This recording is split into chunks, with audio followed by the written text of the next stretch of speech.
runner-up champion, and now 2024 PFL Global Season finalist Dakota Ditcheva with another stoppage. Congratulations.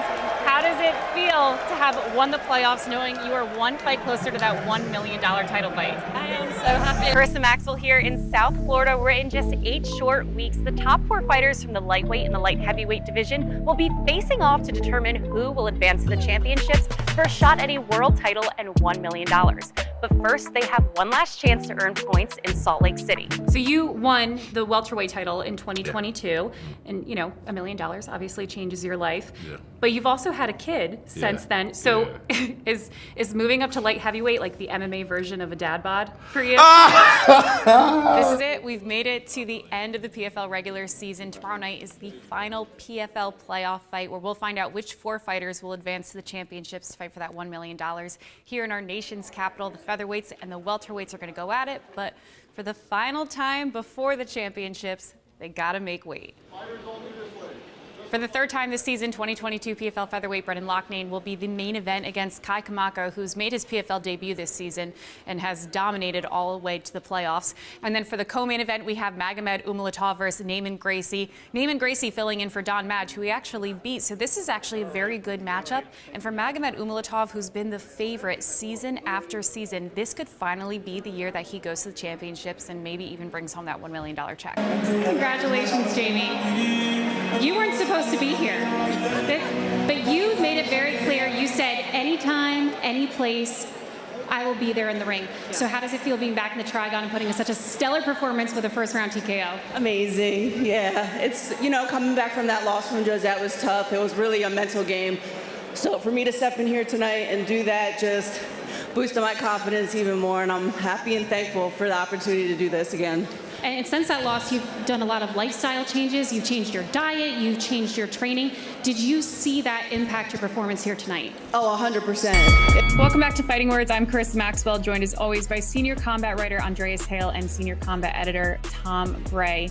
We were excited to finally see Anthony Joshua back in the ring this weekend for a highly anticipated rematch against Dillian Whyte in London's O2 Arena. But Whyte has been eliminated from the bout because of a positive VADA drug test. So Eddie Hearn's luck continues to be down on the DAZN pay-per-view front there. But we will see Anthony Joshua now face Robert Helenius instead. DK Metcalf is learning sign language, but not for the reason you're thinking. The Seattle Seahawks wide receiver is known for being a bit of a hothead on the field and is no stranger to being penalized for trash talking and taunting. He was flagged 5 times in the first 5 games of the 2023 season alone for personal fouls. So instead of just shutting up, Metcalf learned how to troll his opponents silently.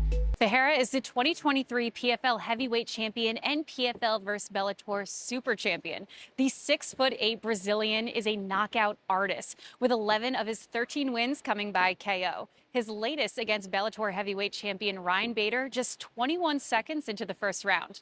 Karisa Maxwell of the Sporting News here with none other than Jon Jones, who is making his return to the octagon at UFC 285 for the heavyweight title fight. Now, I'm sure you've been reminded multiple times, but 3 years is a long time to be outside of the ring.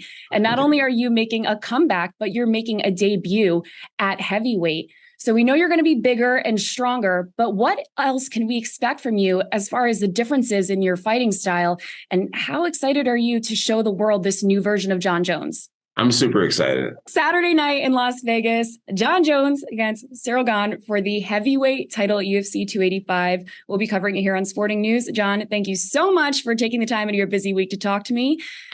And good luck on Saturday. That was fun. You're good. You're good at what you do. All the best. Thank you. Thank you. I appreciate that. It was great talking to you. The PFL is here in Chicago, Illinois to wrap up the first half of the regular season. And we are staying at the beautiful and historic Drake Hotel. As iconic as this landmark is, it does have a bit of a haunted history. So what you're saying is you aren't scared at all then to go up to the 10th floor and go ghost hunting for the lady in red? Well, that would be actually funny. I'm up to. Let's go. Okay. Our next fight features the top welterweight in the competition with 6 points, and he's coming straight from South Africa, and that's because Don Madge. Let's get to know a little bit more about the talking contender.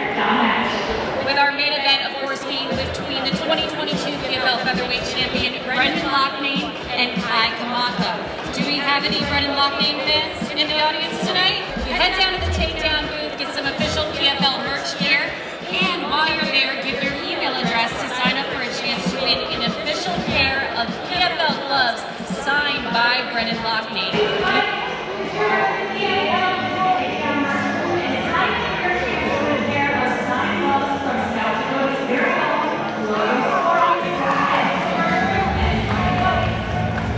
We had this really cool opportunity yesterday to go visit the world famous 5th Street Gym down in Miami.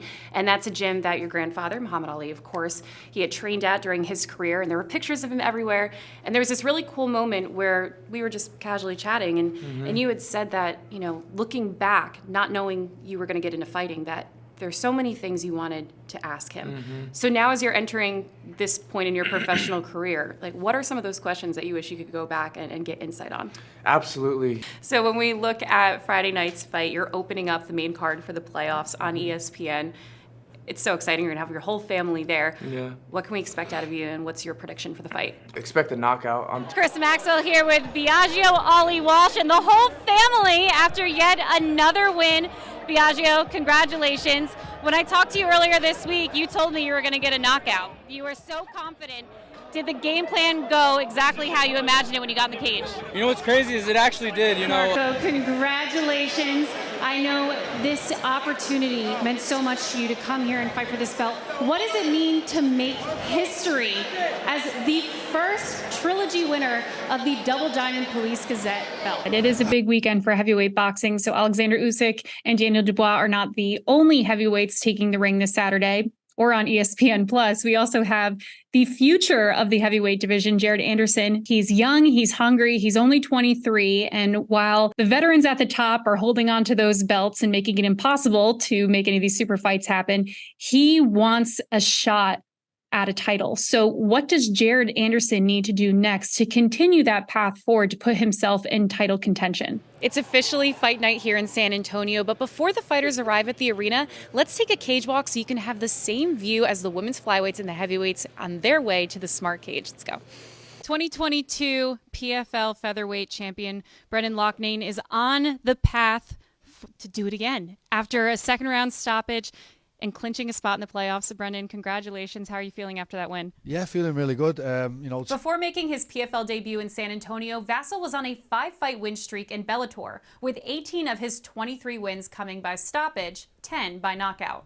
Remember the movie The Blind Side? The inspiring true story of Michael Orr? The poor teenager who struggled in school, was adopted by a wealthy family, learned how to play football, got a scholarship to Ole Miss, and then was drafted by the Ravens in the first round of the 2009 NFL Draft? Well, according to a petition filed by Orr to a Tennessee state court, the whole adoption part, as well as being unintelligent and not knowing how to play football, was a lie. The petition claims that although Sean and Leanne Tui did take Orr in to live with them after he received multiple scholarship offers, they never legally adopted him. This is Talking presented by Dude Wipes. I'm here with two of our top contenders of the 2024 regular season for our light heavyweight division, Rob Wilkinson and Josh Silveira. To me, one of the most important things when I think about this fight is that we have two of the best mullets on the PFL roster competing. The best mullet. Well, that was going to be my follow-up question. I would like to settle this debate. I mean, what do you guys think of like sharing the same haircut, the same iconic look? Loser shaves the mullet. Oh, okay. Let's do it. Let's do it. Can we shake on this? We shake on it. Loser shaves the mullet. Done. Can I hold the razor? Taylor Swift and Travis Kelce held hands. I know, we get it. They're dating. Making a spectacle out of a budding romance between a pop star and a sports star is something the NFL and every other sports league knows all too well.